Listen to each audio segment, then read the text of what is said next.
everybody. So today I want to talk about some stuff that me and Lisa haven't really been getting into before, which is, how we structure our lives, what we're thinking about when we look at this down the long term.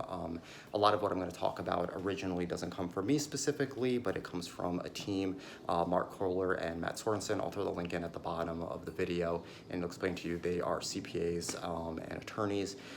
They specialize specifically in small businesses and people that are heavily invested into real estate on some level or another. So me and Lisa actually flew all the way out to Idaho to meet Mark for like a really long consultation that we set everything up just to make sure that we kind of had, quintessential the ducks in a row idea from a foundational levels before we started moving into the rest of our projects. So if you think of your life as like a T-graph, right? I don't have anything here with me to write on.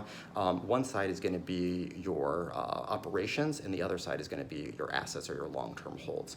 So real estate obviously can be done in multiple facets, and the clear way would be short-term or long-term holds. So short-term would be stuff that me and Lisa are looking at, which is going to be your fix and flips. That's what we were interested in, rather than your long-term holds, which is buying a unit or a multi-unit dwelling and then going ahead and do a rental.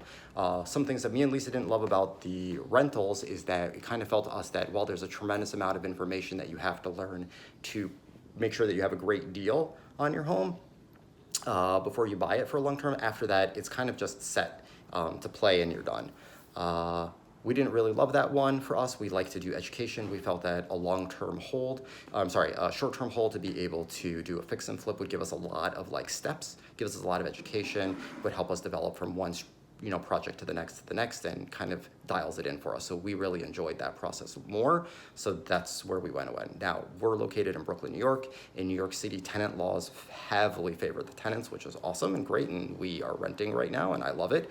But at the same time can be very difficult as a landlord. If you have a long-term hold, we have many friends who have lost many months, even a year of rental income because of poor tenants. Not to mention, of course, what's going on right now with COVID can be extremely detrimental to these landlords. So for whatever it's worth, everybody does what they want to do, but that's what we decided to do for our operational business for Cobblestone Estates, is just do short-term fix and flips, and it allows us to do things better. Now, of course, in New York City, short-term fix and flip is like 18 months to 2 years, but welcome to New York.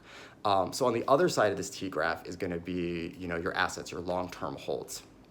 So if you think of your retirement system as buckets, your 401k, your IRA, maybe you have an HSA, maybe you have Coverdales for your children, or a 529 is another one, all these different things. All of these buckets are allowing you to grow your long-term wealth for your family, for retirement or whatever it is that you want to use that money, right? So if you are dialed into a big corporate business, JP Morgan, Goldman Sachs, or what have you, these types of places are going to basically be dialed in, even probably, fire departments and all that. They have these massive pension setups and it's kind of just plug and play. And that's great. No problem. Take the benefits while you can get them. But if you're self-employed, like, more than 51% of this country is, you have other options. And what you can do is you can set up what's called a self-directed plan. That's what we did for ourselves and our employees at Garden Acupuncture. We set up a self-directed plan. People then go ahead and contribute. The company then matches them. And then you can do anything you want with that money for the most part. There are caveats, do your own due diligence, but you can go ahead and then invest it into almost anything, and you can work with almost anybody also in your investments. So that's great. So for us, that's how we plan to do our long-term residential holds or commercial holds, is once we have enough money, let's say in any of our buckets, 401k, IRA, or even combination of them, with or without other people, then you can go ahead and buy a long-term hold.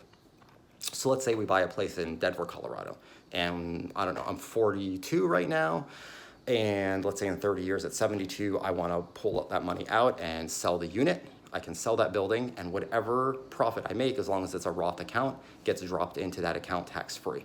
So that's the difference for us between operational and long-term assets, why we're choosing personally to go ahead with short-term fix and flips. Again, in New York, that's kind of arbitrary because it's 18 months or longer, so it might not feel the same way as to other people in the country where it's faster to do those things. Of course, we're doing full demolition, so it takes longer on that aspect. Let me know if you guys have any questions or concerns of what we're doing, but that's kind of the way that we like to look at our lives is, how are we doing our operations right now?